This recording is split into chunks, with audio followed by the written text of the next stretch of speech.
जाने क्यों मुझे पिताजी की बहुत याद आती है। और पिताजी कहाँ रह गए कुछ पता नहीं।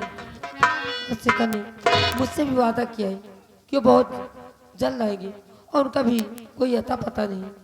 उनकी याद मुझे तेरा बहुत आती आती है। कहाँ रह गए उनका कोई पता ही नहीं।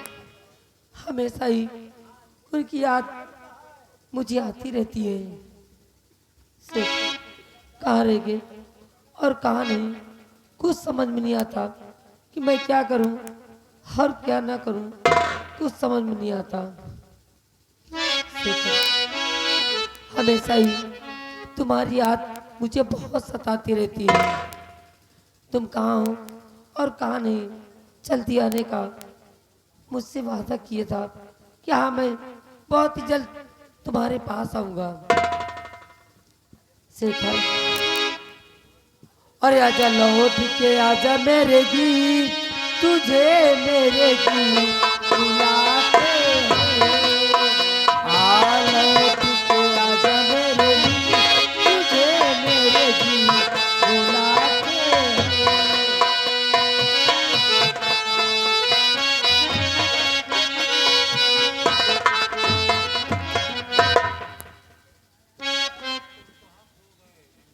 शेखर बस तुम्हारे याद में बेचैन में मरती रहती हूँ। कब आओगे और कब नहीं। और बात है पिताजी की वो तो मुझसे बिछड़ के न जाने इतनी दूर चले गए कि याद ही नहीं रहती उनकी मेरी। और तुम कहाँ खो गए मेरे प्यारे पिता।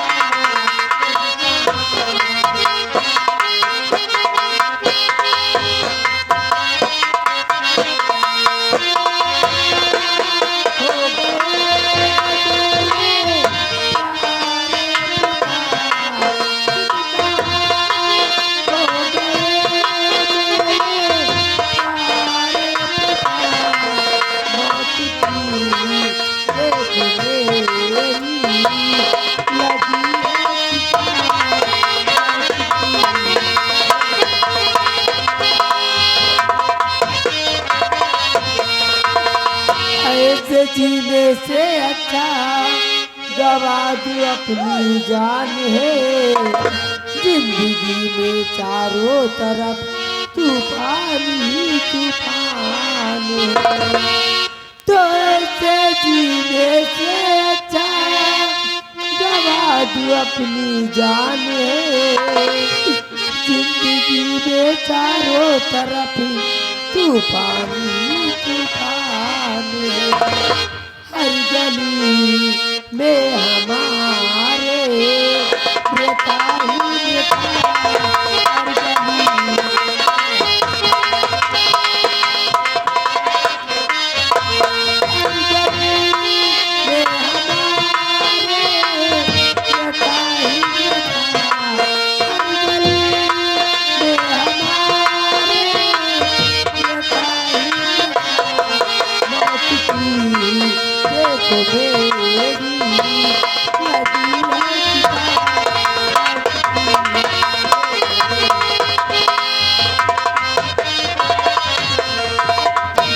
जिंदगी जीने से अच्छा तो मैं अपनी जान दे दूं।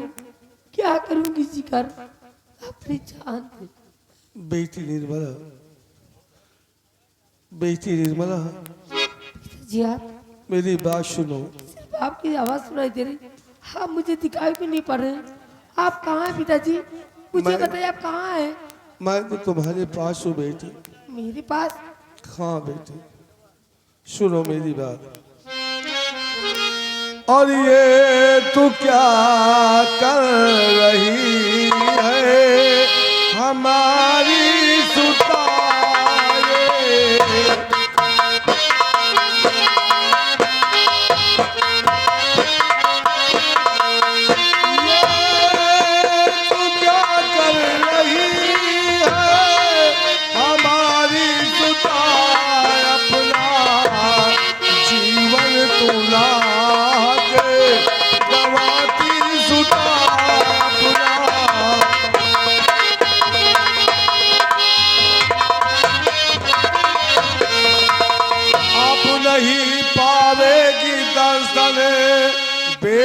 अपने बाप के, रीछ बेटी बन गया हूँ नाग के मैं साप थे।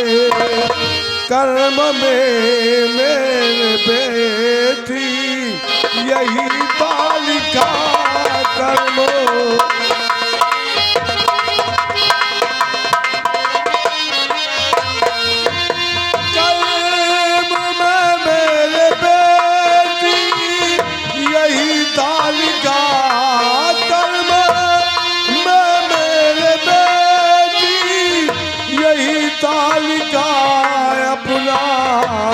जीवन तुला के गवाती सुता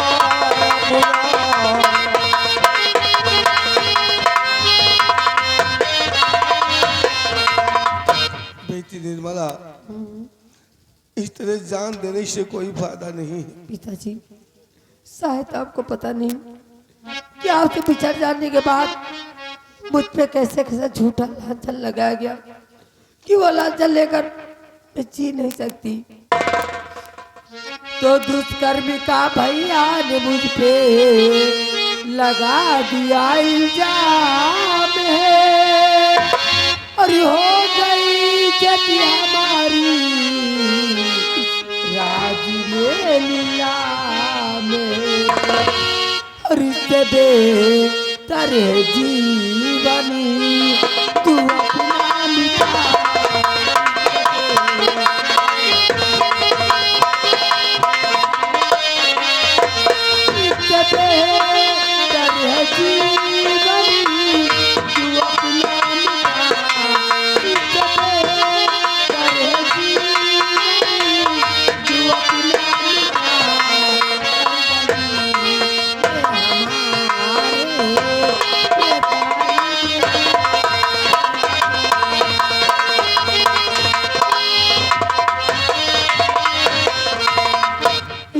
और कोई रास्ता नहीं पिताजी, कोई रास्ता नहीं।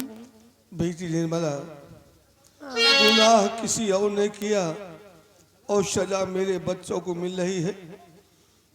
बेटी निर्मला, हाँ पिताजी। तो ये मेरे कर्मों का फल जो दे रहा करतार है।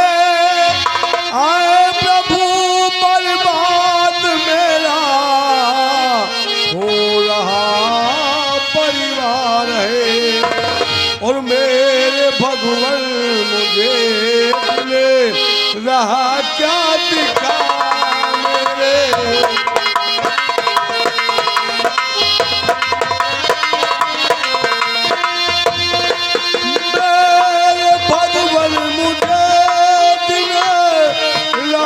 क्या दिखा मेरे भगवान मुझे दिल रहा क्या दिखा अपना जीवन तुला के गवाती सुता अपना।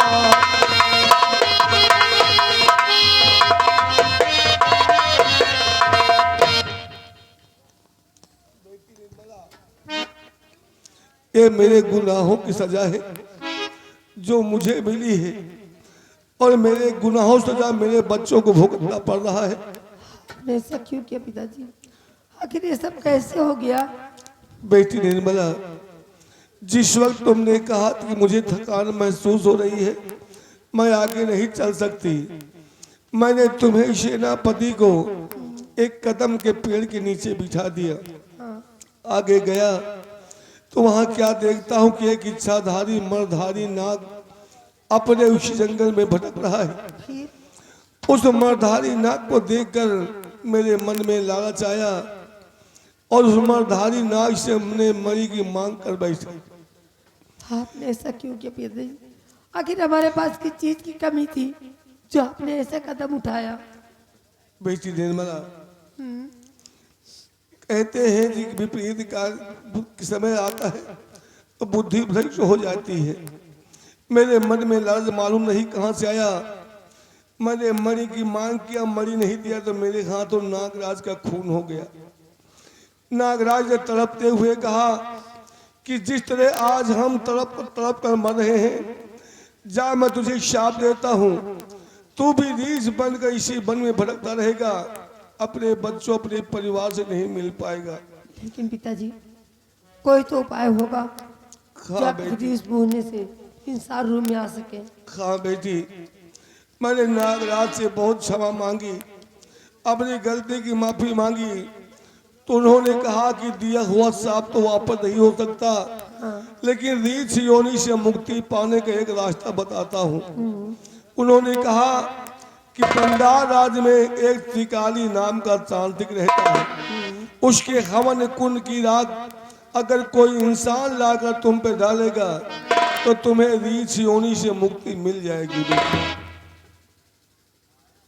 नहीं पिताजी, मैं खुद जाऊंगी राज बंगाल और वहां से त्रिकाली की हमारे कुंड की राग ला के आपको पर छिड़काव करूंगी ताकि बीच से मानव रूप में आ सके। नहीं बेटी, नागराज ने कहा था कि अगर कोई इंसान लाकर वो राख मुझ पर डालेगा तभी हमें इस योनि से मुक्ति मिलेगी। ठीक है पिताजी, अगर ऐसी बात है तो ये आसाम मुल्क में लोगों के सामने मन्नतें करूंगी, कोई ना कोई तो मेरी फरियाद जरूर सुनेगा, जरूर जिससे सुनेगा आपको बेटी। मुक्ति दिलाई।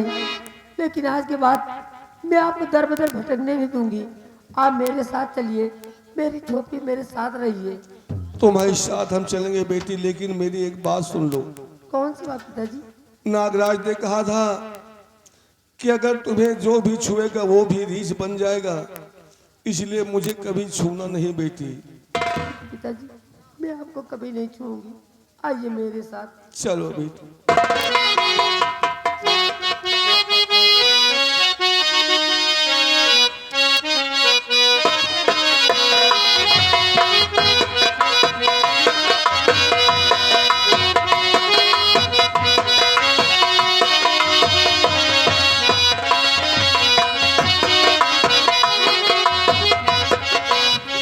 हे भगवान, मैं किसके पास जाऊं और किससे मत मांगू, कौन मेरी मदद करेगा? इतनी दूर रात बंगाल जाएगा जो मेरी मदद कर सके। हे भोलेनाथ, मेरी फरियाद सुन लो, किसी को मेरी मदद के लिए भेज दो, मेरी मालिक तुम्हारे सिवा क्या। जिसका संसार में कोई नहीं होता उसका मंत्री धीर सिंह होता। आप इस वक्त और यहाँ तुम्हारी मदद के लिए। मेरी मदद? कैसी मदद मेरी? सुनो तो बात मानो हमारी, अगर निर्मला फिर से वापस महल अपने आ जाओगी और मुझको अपना बना लो सदा के लिए। मुझको अपना बना लो सदा के लिए, सच कहूँ अपना अधिकार पा जाओगी। मुझको अपना बना लो। वाह मंत्री जी वाह, मुझे शर्म आती है अपना चाचा कहते हुए भी। दिल में तो ये आता है कि उतारू जूते और 20 जूते तुम्हारे सर पे लगाओ, कि जिस थाली में खाते उसी में छेद कर दो। तुम्हारी हैसियत ही क्या है? राजकुमारी जी, प्यार में ऊंच नीच छोटा बड़ा नहीं देखा जाता। प्यार को थूकते मत। सुन मेरी बात, तो झूठी बातें बता करी और पिता की मेरे भाई की अगली तूने और दिया मारे, काम कुत्ते तेरे मुंह में कीड़े पड़े, और काम कुत्ते तेरे मुंह में कीड़े पड़े, माफ तुझको करेगा लगातार है। हम तो प्यार की बात कर रहे हैं तुमसे और तुम नफरत कर रही हो। राजकुमारी जी, तो प्यार की तो से लागी लगन जान मन, प्यार का एक बोसा हमें दीजिए और जिंदगी भर मैं चूमूं कदम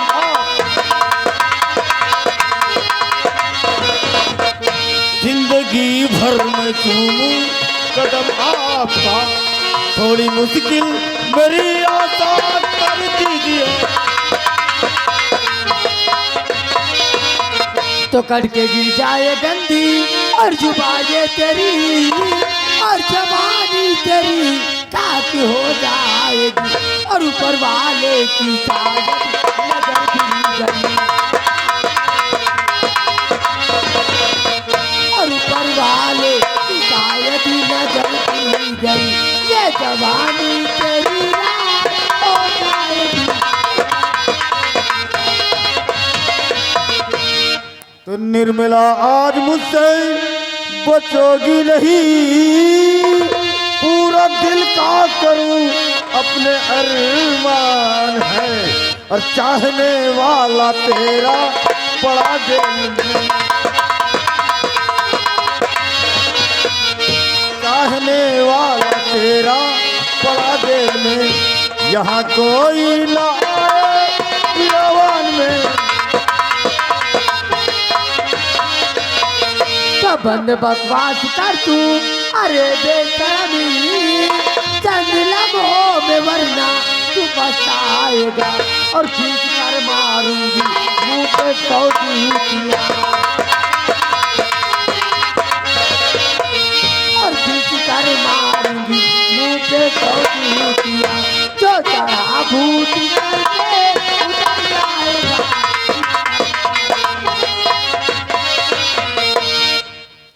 सौ जूतियां की बात नहीं राजकुमारी, जी भर कर मारो, लेकिन एक बार प्यार से राजा जी कह दो।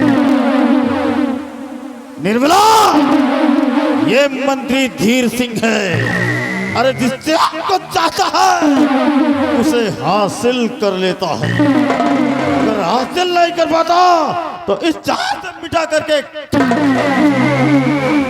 अब बुला जिसको बुलाना हो। तेरी नाज़नीन हसीन नौजवानी से मंत्री धीर सिंह अपने दिल की प्यास बुझाएगा।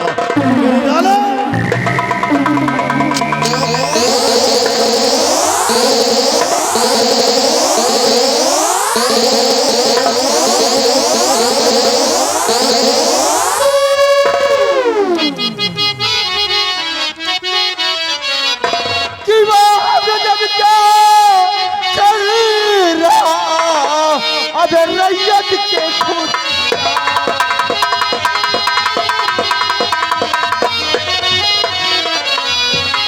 वाह गजब क्या कर रहा अब रैयत के खुददार, अरे तू है तेरी शक्ल पे जीना तेरा बेकार।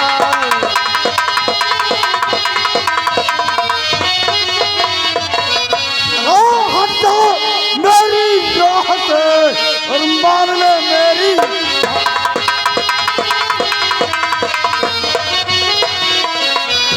हट जा मेरी राह से और मान ले मेरी बात और मेरा सामने देख तू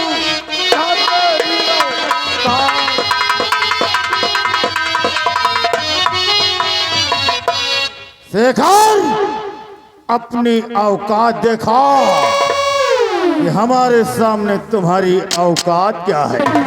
हरामजादे, मेरी औकात की बात छोड़, आज तूने अपनी जात और अपनी औकात दोनों दिखा दी है। एक मंत्री होकर जो इस राज्य का मंत्री है, इस राज्य का रक्षक है, आज एक रक्षक बनकर तूने भक्षक का काम किया है और एक लड़की को अकेली पाकर उसके साथ दुर्व्यवहार कर रहा है और मेरी औकात के बारे में तो हमें चेतावनी दे रहा है। सुन मेरी बात कि मुझे अपनी औकात तू मंत्री दिखाता, मुझे अपनी औकात, मुझे अपनी औकात मंत्री दिखाता, मुझे अपनी औकात तू मंत्री दिखाता, नहीं तू पूरे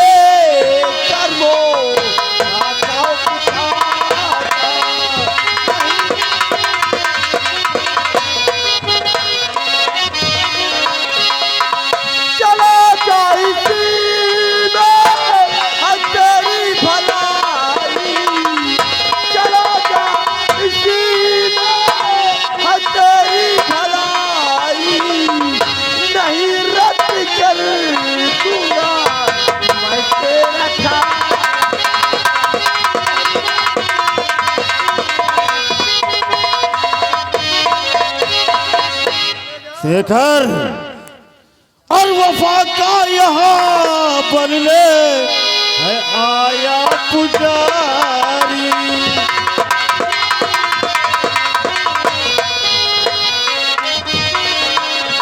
वफा का यहाँ बनने है आया पुजारी।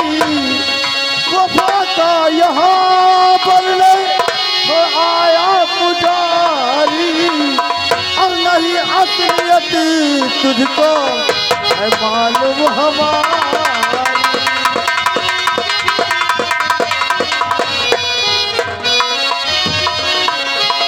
अगर जानेगा तेरे ये पग हिल जाए। अगर जानेगा तेरे ये पग हिल जाए।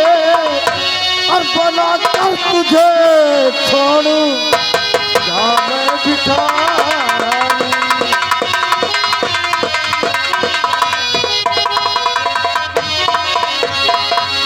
भला इसी में है। शेखर, जिस रास्ते से आए हो उसी रास्ते से वापस चले जाओ। जिस रास्ते से मैं आया हूँ उस रास्ते से मैं नहीं, बल्कि तू जिस रास्ते से आया उस रास्ते से बाहर जाएगा। और सुन मेरी बात कि हुई आज मालूम है तेरी सच्चाई। हुई आज मालूम है तेरी सच्चाई कि तू मंत्री नहीं, तू बना है कसाई।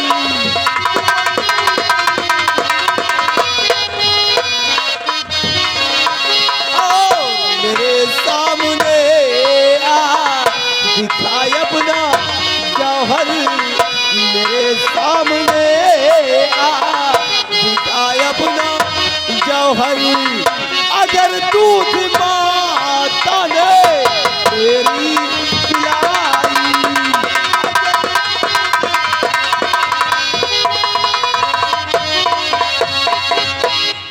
चुपचाप यहाँ से चले जाओ, वरना याद रखो तुम्हारे हक में ठीक नहीं होगा। शेखर, इस आसाम रात की धरती पर आज तक कोई माँ ऐसा सूरमा पैदा नहीं किया जो आकर जाए मंत्री धीर सिंह से। शायद तुझे अपने बाजुओं पर बहुत घमंड है। जरा आज हम भी तो देखें कि तुझ में कितनी ताकत है। अगर है तेरी भुजाओं में ताकत, अगर आज तेरी भुजाओं में ताकत तो उठा शमशीर, आज तुझे छठी का दूध कौन किसकी छठी का दूध याद दिलाता है, अभी और इसी वक्त पता चल।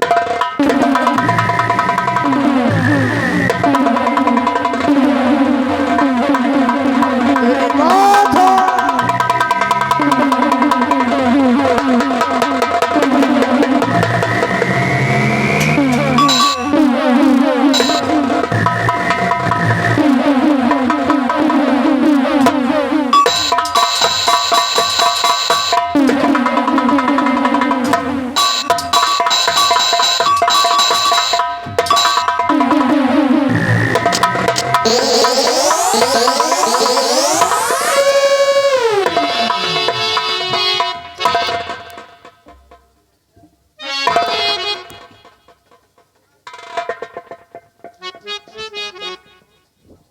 हरामजादे, शाला गीदड़ धमकी दे रहा था।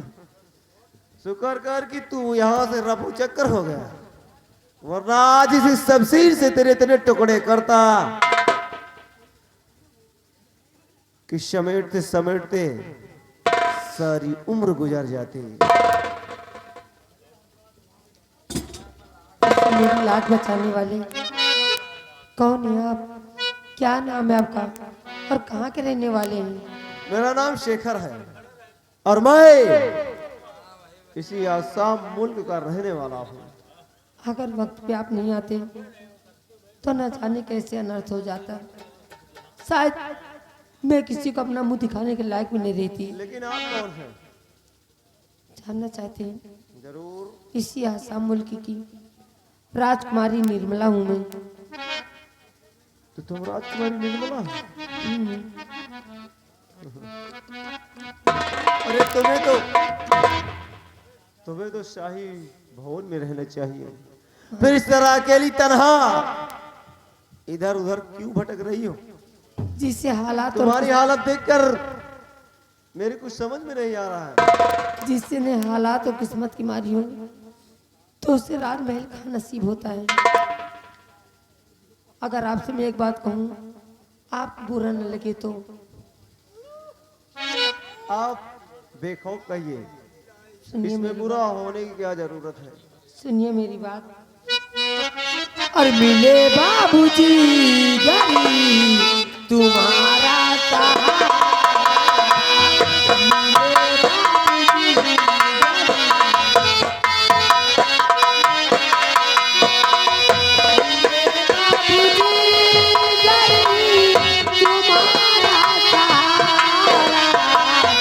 मिले बाबूजी गरी कट जाए जीवन।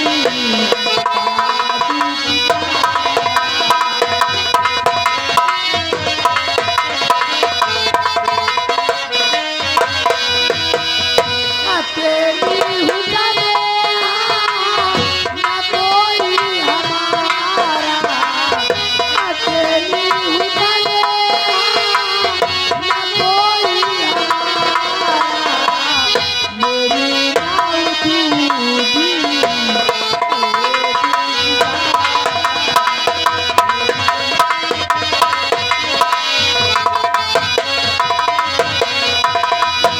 इस दुनिया में मेरा कोई नहीं है, सिर्फ अकेली मैं तन्हा हूँ।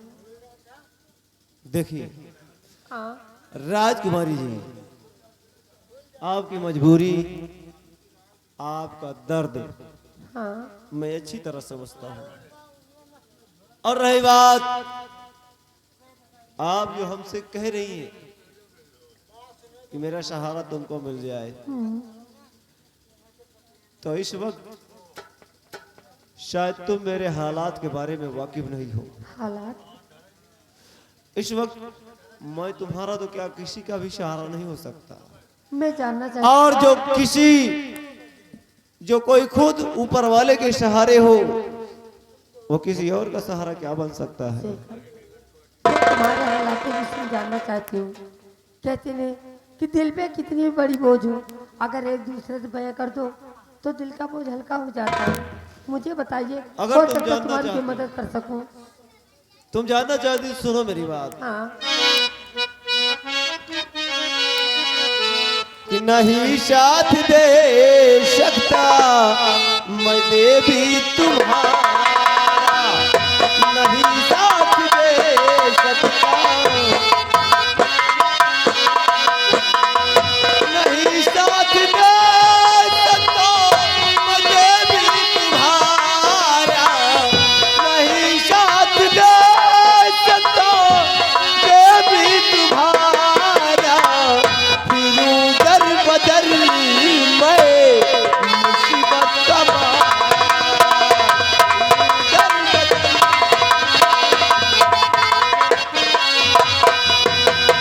हुए शाहगायब बियाबान में है, हुए शाहगायब बियाबान में है, उन्हें ढूंढता मैं